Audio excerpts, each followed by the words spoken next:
संवैधानिक तरीके से सजा होती है वो सजा मिलनी चाहिए, ताकि आने वाले समय में कोई मुस्लिम सनातन धर्म को टारगेट ना करे, कोई सनातन धर्म का व्यक्ति मुस्लिम धर्म को टारगेट ना करे, या कोई ईसाई धर्म को टारगेट ना करे। रतन लाल जी जो है उनमें और इनमें क्यों फर्क है? आप दोनों की बातें जो है उनकी दोनों की बातें आप देखिए, एक व्यक्ति बरादरी को टारगेट करते हैं या एक नॉर्मल ट्वीट भी करते हैं, तो आपने उनको जेल कर दिया, इनको क्यों नहीं करा? मैंने तो क्या अधिकार कि हम उनके धर्म के या उनके नबी के खिलाफ कुछ भी टिप्पणी करें, गलत करें। मैं सनातन धर्म से हूं, तो अगर मेरे धर्म के खिलाफ कोई बोलेगा या मेरे धर्म गुरुओं के खिलाफ कोई बोलेगा तो मुझे नहीं खराब लगेगा। नुपुर शर्मा के बारे में क्या कहेंगे? मैं यही बोलूंगी, देखो, एक सत्ताधारी पार्टी की प्रवक्ता की वजह से हमारे देश को और हमारे देश के लोगों को जो बातें झेलनी पड़ी, और हमारे जो देश के प्रोडक्ट हैं वो अरब की कंट्रियों में जो बैन हुए हैं, उन्होंने बैन कर दिए हैं, ये हमारे देश का नुकसान है। इसमें एक प्रवक्ता का या एक पार्टी का किसी का नुकसान नहीं है, ये हमारे देश का नुकसान है। और किसी भी, मानिए अगर आने वाले समय में कोई मेरे सनातन धर्म के खिलाफ कोई कुछ बोलेगा तो मुझे भी तो बुरा लगेगा ना। अगर कोई सिख धर्म के खिलाफ कोई बोलेगा तो सिख धर्म को भी बुरा लगेगा।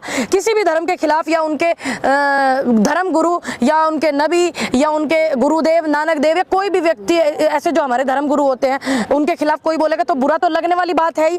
दूसरी बात, ऐसे मेन बात ये नहीं कि उनने बोल क्या दिया और हमें क्या एक्शन करना चाहिए, हम क्या उन पर टिप्पणी कर रहे हैं। मेन बात ये है कि इससे हमारे देश की जो शांति है वो भंग हुई है, ठीक। और दूसरी बात, ये शांति भंग ना हो उसके लिए हमें क्या करना चाहिए, हमारी सरकार को क्या करना चाहिए? अभी सरकार ही तो कर सकती है सब कुछ, मैं मुख्यमंत्री नहीं हूँ जो मैं कुछ करूंगी, तो सरकार को इस पर कड़ी कार्रवाई करनी चाहिए। देखिए, सुनिए, सुन लीजिए, अभी जब विपक्ष जो कितना भी जोर लगा लेगा उसके बावजूद भी ये लोग नहीं मानते, बेशर्माई की हदें पार करते हैं, तो उस पर आप क्या कहोगे? जब पहले आंदोलन होते थे तो राज्य सरकारें गिर जाती थी, आंदोलन बड़े होते थे तो देश की सरकारें गिर जाती थी, लेकिन अब मुद्दा सोचने वाला मुद्दा क्या है? मुद्दा ये है कि अब इसका जो समस्या का जो समाधान है वो कैसे हो, जो संवैधानिक तरीके से सजा होती है वो सजा मिलनी चाहिए, ताकि आने वाले समय में कोई मुस्लिम सनातन धर्म को टारगेट ना करे, कोई सनातन धर्म का व्यक्ति मुस्लिम धर्म को टारगेट ना करे, या कोई ईसाई धर्म को टारगेट ना करे, या वो लोग हमें टारगेट ना करे, कोई भी किसी भी धर्म के खिलाफ टिप्पणी ना करे। ये बहुत जरूरी है। अभी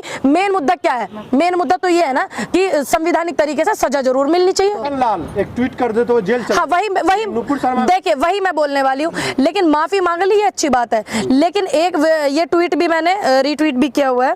एक व्यक्ति है रतन लाल जिनकी आप बात कर रहे हैं, वो उसमें उस बात में रतन लाल जी वाली में और नुपुर शर्मा वाली में मुझे कोई खास फर्क नजर नहीं आया। नहीं, फर्क है, बहुत फर्क है। कितना फर्क है? बहुत फर्क है मैडम। जैसे दोनों उठा के देख लीजिए। अरे मुझे आप बता दीजिए, हो सकता है कि मैंने जो ट्वीट किया था जातिवाद पे किया था। हाँ। इसने धर्म को टारगेट किया। सुन लीजिए, अब वही आप मेरी बात सुनिए, धर्म एक पूरे उसका हो गया ना, तो ये जातवाद पे क्या, जातवाद पे आप जेल करा सकते हैं लेकिन धर्मवाद पे क्यों नहीं?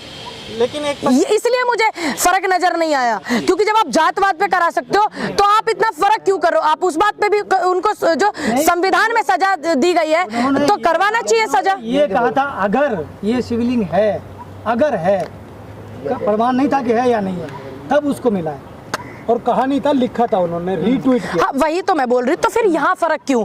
मैंने तो इस बात को ट्वीट करके भी कहा मैंने कि भाई इस रतन लाल जी जो है उनमें और इनमें क्यों फर्क है? आप दोनों की बातें जो है उनकी दोनों की बातें आप देखिए, एक व्यक्ति बरादरी को टारगेट करते हैं या एक नॉर्मल ट्वीट भी करते हैं, तो आपने उनको जेल कर दिया, इनको क्यों नहीं करा? मैंने तो बोली इस चीज को, सीधा सीधा बोलिए ना कि नुपुर शर्मा को जेल होनी चाहिए। मैंने तो बिल्कुल अभी बोला संवैधानिक रूप में। नहीं, आप घुमा के बात करते हैं भाई जी, आप गलत कर रहे हैं। मैंने शुरू में ही बोला कि जो संविधान के दायरे में आती है सजा वो होनी चाहिए। इसका मतलब आपने ठीक से सुना नहीं, आप ध्यान से सुनिए। मैंने शुरू में ही बोला, ये मत बोलिए कि घुमा के बोला। मैंने ये बोला जो संविधान में सजा होती है, जो कार्रवाई होती है वो संविधान में वो उनको होनी चाहिए। तो आपने कैसे बोला कि आपने घुमा के बोला? मैंने तो नहीं बोला। नुपुर शर्मा के ऊपर अब हो सकता जिन धाराओं में FIR हुई है, हाई कोर्ट और सुप्रीम कोर्ट का कहना यह है कि उनमें मिनिमम 8 साल की सजा होनी चाहिए।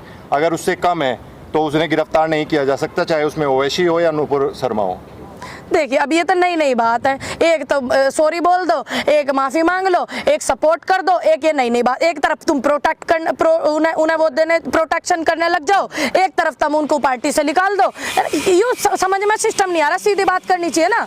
ये आपको जब पता है, ये इतनी एक व्यक्ति ने एक बरादरी को वो क्या कर दिया, एक ट्वीट क्या कर दिया, उसको जेल।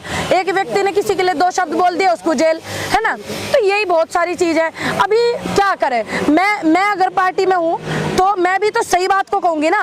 और मैं जब सत्ताधारी पार्टी में नहीं हूँ, मेरी सरकार नहीं है, तो मैं क्या बोलूं। मैं सिर्फ अपील कर सकती हूँ देश के प्रधानमंत्री से, मैं अपील कर सकती हूँ गृह मंत्री से कि देश में शांति बहुत जरूरी है। तो इसलिए जो आहत हुए हैं, जिनका मन दुखी हुआ है, उस सॉरी मांगने से काम नहीं चल रहा। तो आप संवैधानिक तरीके से जो कार्रवाई है वो कर दीजिए भाई। गलत तो गलत है ना। अरब कंट्रीज भी इस पूरे मामले में आ चुका है और पूरी तरीके से प्रदर्शन हो रहा है। हाँ, मैंने वीडियो देखा है। मंत्री और अमित शाह भी अभी तक अपनी चुप्पी नहीं तोड़ पाए हैं और इस पर अब कब बोलेंगे? मैं तो वही बोल रही हूँ, मैंने तो प्रधानमंत्री से अपील की है ना अभी, अपने देश के पहले प्रधान से अपील कर रहे हैं, गृह मंत्री जी से भी कर रहे हैं। मैं एक वीडियो देख रही थी, टर्की में जो हमारे भारत दूतावास है वहाँ पर कुछ लोग इकट्ठा होकर के वो कर रहे हैं इसी उसमें प्रोटेस्ट।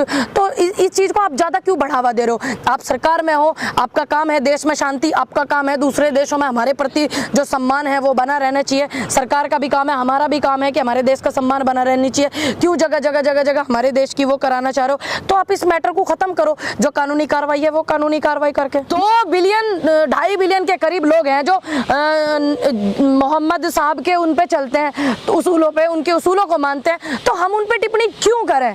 जो चीज हो गई, जो चीज उनके उसमें सही थी, ठीक है। जो एक व्यक्ति 53 साल की उम्र के व्यक्ति अगर किसी से शादी कर रहे हैं, उनको इतना लोग मानते हैं, तो उनकी नजरों में वो सही है और आज भी वो अपने धर्म के लोगों के लिए सही है। आज भी लोग उनकी इतनी चीजें मानते हैं, उनके असूलों पर चलते हैं। तो हमें क्या अधिकार कि हम उनके धर्म के या उनके नबी के खिलाफ कुछ भी टिप्पणी करें, गलत करें? मैं सनातन धर्म से हूँ, तो अगर मेरे धर्म के खिलाफ कोई बोलेगा या मेरे धर्म गुरुओं के खिलाफ कोई बोलेगा तो मुझे नहीं खराब लगेगा? बिल्कुल लगेगा। मैं सबसे पहले आके बोलूंगी, गलत चीज को गलत बोलूंगी, सही को सही। धर्म ने नहीं कहता ना कि फांसी पे लटका दो या उसका वो जो है सीधे खड़ा करके मार दो गोली, इस तरीके से चीजें नहीं। तो मैंने कब बोला कि आप फांसी पे लटका दो? नहीं, प्रदर्शन में जिस नहीं देखिए, प्रदर्शन में मैंने तो शुरू में ये बोला, मैंने तो यही बोला कि जो संवैधानिक तरीके से सजा होती है आप वो कीजिए, क्योंकि वो जरूरी है। मान लीजिए कल को कोई सनातन धर्म के लिए बोलने लग जाए, मान लीजिए कल को कोई सिख धर्म के लिए बोलने लग जाए, मान लीजिए कोई बौद्ध धर्म या ईसाई धर्म के लिए बोलने लग जाए, तो फिर इससे क्या होगा? क्या इसका परिणाम क्या होगा? इसका परिणाम ये होगा कि देश में हिंसा होगी, और हिंसा किसी भी चीज का समाधान नहीं है। आप ये मेरी बात समझिए। दूसरी बात, हमारे यहाँ पे सिर्फ यही मुद्दे रह गए। आप क्यों ऐसे लोगों को अपने टीवी फेम पे, मैं उन लोगों को बोलूंगी, जगह देते हैं जो धर्म के खिलाफ बोलते हैं या ऐसी चीजों के खिलाफ बोलते हैं जिससे देश में हिंसा हो, जिनसे देश में हिंसा हो, जिन बयानों से उन चैनलों को अपने कैमरे पे उनको जगह ही नहीं देनी चाहिए। कि कितने मुद्दे हमारे देश में अब आप देख रहे हैं 2014 के बाद से जो ऐसे बयान देते हैं, तो वही ना, इन्होंने पहले मौका दिया, सत्ताधारी पार्टी को मौका दिया, फिर जिन्होंने बयानबाजी की फिर उनको जेड सुरक्षाएं दी गई, ठीक है। फिर तो इन चीजों से ही चीजें बढ़ गई हैं और आप परिणाम आज आपके सामने है। डिबेट ये लोग हिंदू मुस्लिम पे करते हैं, बैठ करके क्यों करते हैं? मैं तो सभी को बोलूंगी, हिंदू मुस्लिम पे जो डिबेट करते हैं, क्या आपको बेरोजगारी पे डिबेट की इन्होंने? कितनी बार डिबेट की इनकी तरफ से? क्या इन्होंने किसान आंदोलन पे डिबेट की? किसान इतना अभी देखा नहीं, एक बेटी को एक बाप कंधे पे उठा करके ले जा रहा है, मरी हुई बेटी को, उसको एम्बुलेंस स्ट्रेचर भी नहीं मिला, उस पर डिबेट की इन्होंने। एक हाथरस कांड इतना बड़ा हुआ था हमारे उत्तर प्रदेश में, पूरे दिखाने के लिए, पूरे देश के लिए आईना था वो, क्या उस पर डिबेट की थी इन्होंने? बताइए आप की उस पर? उन्नाव वाली बेटी को मार दिया गया था, मनीषा वाल्मीकि पर डिबेट की इन्होंने? नहीं की। तो क्या हमारे देश में यही डिबेट रह गई? बहुत सारी समस्या है। वायरल हो रहा है ट्विटर पे, जो विधायक खुद डाला है, उन्होंने कहा कि जो पीटते हुए, हाँ, तो क्या कहेंगे उस पर? क्या आपका रिएक्शन? देखिए, बच्चों को पीटते हुए, बच्चों को पीटा, ये तो क्या बोलते हैं, नाइंसाफी है। बच्चों को नहीं पीट सकते आप। बाकी अगर कोई भी चीज़ है, मेरा तो एक मानना, अगर मुझे किसी से कोई तकलीफ होगी तो मैं इस देश की बेटी हूँ, मैं इस देश के कानून को पहले वो करूँगी। मेरे लिए जो हक है, मैं इस देश में पैदा होने पर मुझे जो अधिकार मिलते हैं, बेशक मैं सत्ताधारी पार्टी से नहीं हूँ, मैं विपक्ष पार्टी से हूँ, लेकिन मेरा फिर भी ये कर्तव्य बनता है कि मैं सबसे पहले कानून का इस्तेमाल करूँ।